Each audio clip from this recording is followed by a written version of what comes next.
Hey, Gary the Arena Guy outside the Schottenstein Center where Cirque du Soleil's Toruk, the first flight, is performing now through Sunday at the Schottenstein Center.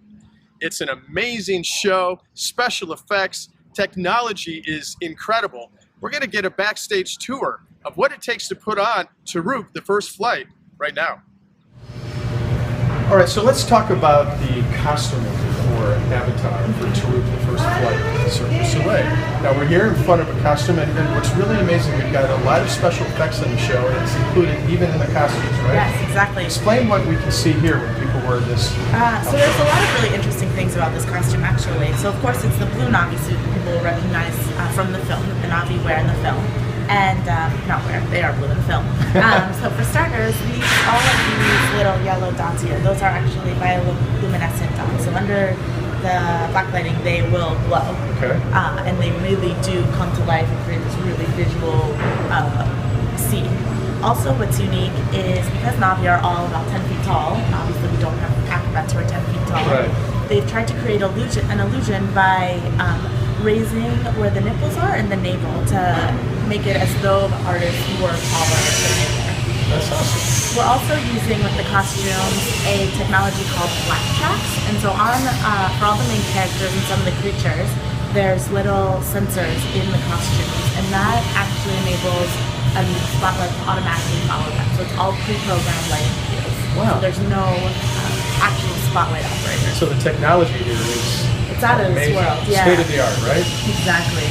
We're using projections to really bring to life the world of Pandora. As Avatar really pushed forward the film industry with the use of CGI and all that, we like to think that we're doing that for live entertainment. Fantastic. Let's go take a look at some of the other costumes. Sure. So tell us what we're seeing here. We've got crates of these wigs and what are they, masks? Yeah. Headpieces, yeah. So they're in the film Avatar. You really only see one clan, the Omatai clan, which is the one we're standing in front of now. But for this show, we created 4 new clans. And so each clan is, you can tell the difference between each clan by some of their accessories and mostly from their headpieces. Okay. So everything that was created for the show was approved by James Cameron. It's a full partnership with him and like some production company, and you know, anything that didn't already exist from the film that we created new, like some of the clans and some of the new creatures, he approved, and now it exists as a part of that. Wow, that's amazing. So James Cameron, you know, he just announced there's going to be several more Avatar movies, kind of creating a franchise. This is part of it, really, because he approved everything, like you said, and he's very much a part of this production. Absolutely.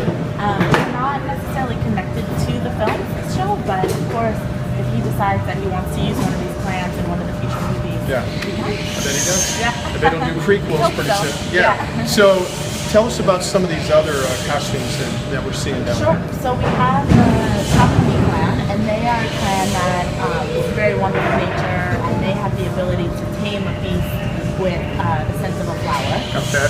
Then we have the Anarai clan, and they are a very noble clan in the desert, very, strong. We see them paying tribute to one of their totemic creatures. Okay. And then we have the Tiffany clan, and they are the warriors, and they're very fierce and protective. And then we have the Kekiman clan, and they are, have a great relationship with the Banshee, who are some of the flying creatures that live on Pandora, and are able to tame that and run that. Okay. And these costumes over here are very colorful. Yes, so most of those are a mix of Kekiman and So, I mean, this is really a great visual production. It's a visual every feast. way, right? Yeah, it's a very feast is a good way to put it. visual feast. It's a live immersive experience. We're really bringing Pandora and James Cameron's Avatar to life in a live setting.